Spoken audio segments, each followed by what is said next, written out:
Rajendra हगवणेच्या Fortuner Thar गाड्या पोलिसांच्या ताब्यात, आलिशान गाड्यांचा शोध सुरू।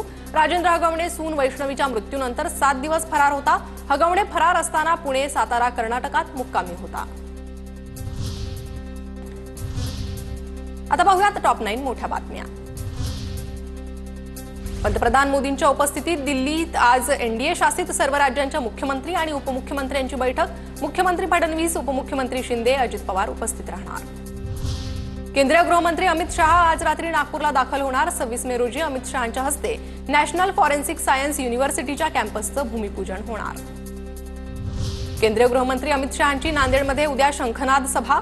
मुख्यमंत्री देवेंद्र फडणवीस, भाजपा प्रदेशाध्यक्ष चंद्रशेखर बावनकुळे, रवींद्र चव्हाण यांच्यासह मंत्री उपस्थित राहणार।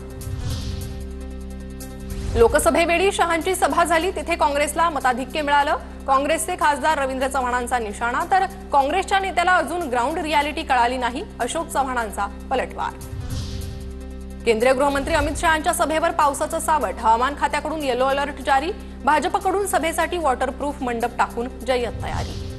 राज आणि उद्धव एकत्र येऊ नये यासाठी बरेच टपून बसलेत। राऊतांच्या बोलण्याला किती महत्त्व द्यावं हा प्रश्नच राऊत दिलसेही बोलत नाही आणि मनसेही बोलत नाही, गुलाबराव पाटलांची टीका।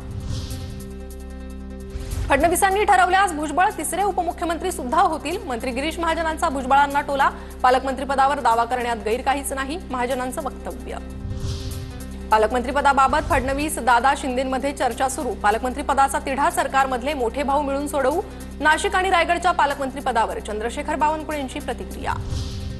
गोंदियात ठाकरे गटाच्या पदाधिकाऱ्यांचा राष्ट्रवादी अजित पवार गटात प्रवेश। प्रफुल्ल पटेल यांच्या उपस्थितीमध्ये प्रवेश पार पडला। शिवसेना ठाकरे गटाच्या अल्पसंख्याक विभागाच्या जिल्हाध्यक्षांसह अनेकांनी केला पक्षप्रवेश।